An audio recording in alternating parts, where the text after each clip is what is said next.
Hello friends, welcome to defence matrix.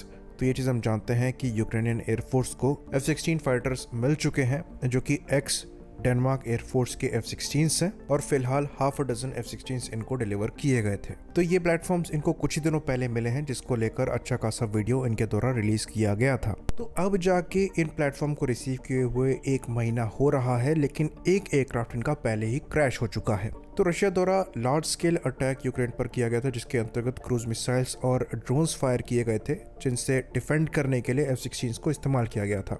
इसी में एक इनका F-16 गिर गया था, जिसमें पायलट की मौत हो गई थी। तो यूक्रेन द्वारा ये जरूर मेंशन किया गया था कि उस F-16 ने गिरने से पहले कई ड्रोन्स को शूट डाउन किया, पर वो एयरक्राफ्ट क्यों गिरा और कैसे गिरा, इसके बारे में ज्यादा इंफॉर्मेशन यूक्रेन द्वारा रिलीज नहीं करी गई। पर अब रिपोर्ट आ रही है कि जो इनके प्रेसिडेंट है व्लादिमीर ज़ेलेंस्की, इन्होंने अपने एयरफोर्स के कमांडर को फायर कर दिया है, जो कि शोकेस करता है कि यहाँ पर कुछ बहुत बड़ी गलती हुई थी, जिसको यहाँ पर पब्लिक डोमेन में नहीं लाया जा रहा है और हाइड करने की कोशिश करी जा रही है।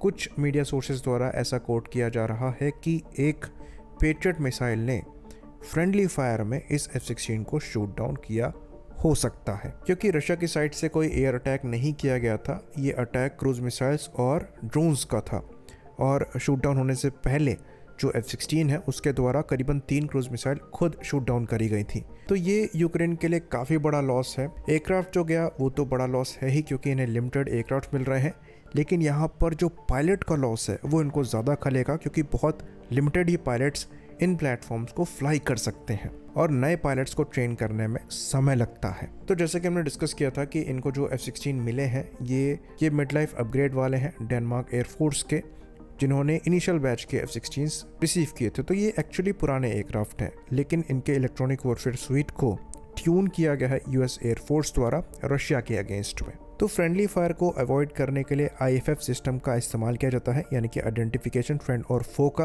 तो अगर यहाँ पर पेट्रियट द्वारा ये एयरक्राफ्ट शूट डाउन किए गए हैं, तो दोनों इस केस में अमेरिकन सिस्टम है, तो IFF यूजुअली परेशानी नहीं होना चाहिए था, लेकिन हीट ऑफ द मोमेंट में फ्रेंडली फायर हो जाते हैं, क्योंकि पैनिक की सिचुएशन होती है। मल्टीपल क्रूज मिसाइल्स यूक्रेन की तरफ फायर करी गई थी, जिनको एंगेज करने की कोशिश यहाँ पर करी जा रही होगी, और उसी में एक F-16 को टारगेट समझकर लॉक करके हो सकता है मिसाइल लॉन्च कर दी गई हो। तो ये बात हम आपको बता दें कि ये पहली बार नहीं होगा कि पेट्रियट मिसाइल सिस्टम ने फ्रेंडली जेट्स को मिस आइडेंटिफाई करके शूट डाउन किया हो। 2003 का एक इंसिडेंट है और ये बात हो रही है यूएस लेड इराक इन्वेजन की, जब एक पेट्रियट सिस्टम ने यूएस नेवी के FA-18 हॉर्नेट को मिस आइडेंटिफाई किया एनिमी के लिए और 2 मिसाइल शूट करें, जिसने एयरक्राफ्ट को शूट डाउन किया है और पायलट की जान भी वहां पर चली गई थी। बाकी सेम ईयर में ही एक ब्रिटिश टोर्नेडो को भी पेट्रियट बैटरी ने शूट डाउन किया था इराकी कुवैती बॉर्डर के पास, और उसमें भी जो एयरक्राफ्ट के दोनों क्रू थे उनकी जान चली गई थी। तो यहाँ पर फ्रेंडली फायर के पीछे कई कारण हो सकते हैं। सॉफ्टवेयर फेलियर हो सकता है या फिर इलेक्ट्रॉनिक फेलियर हो सकता है IFF का, पर कारण कोई भी हो, ये एक्चुअली काफ़ी ज़्यादा एम्बैरेसिंग इंसिडेंट है, इसलिए यूक्रेन द्वारा इसको दबाने की कोशिश करी जा रही है। तो यूक्रेनियन सोल्जर्स के लिए F-16 भी नया एयरक्राफ्ट है और जो पेट्रियट मिसाइल सिस्टम्स हैं ये भी इनके लिए नए ही हैं। तो खाली पायलट्स को यहाँ पर ट्रेन करना सब कुछ नहीं होता है, ग्राउंड क्रू की ट्रेनिंग भी उतनी ही ज़्यादा इंपॉर्टेंट है। तो इस इंसिडेंट की वजह से यूक्रेनियन आर्म फोर्सेस का मोरल तो डेफिनेटली हिट होगा। साथ ही साथ ये यूक्रेन के लिए बड़ा लॉस इसलिए भी है क्योंकि लिमिटेड नंबर ही F-16 के इनको मिल रहे हैं। तो यूएस द्वारा भी जो क्रैश इन्वेस्टिगेशन है इसको ज्वाइन कर लिया गया है, पर यह देखना यहाँ पर इंटरेस्टिंग होगा कि अगर फ्रेंडली फायर का इंसिडेंट प्रूव हो जाता है तो क्या पब्लिकली इस चीज़ को एक्सेप्ट किया जाएगा, क्योंकि अगर ऐसा होता है तो इस केस में दोनों ही अमेरिकन इक्विपमेंट है और यहाँ पर इनकी इमेज के लिए ये अच्छा नहीं है। खैर, अभी इनको फर्दर F-16 मिलने हैं।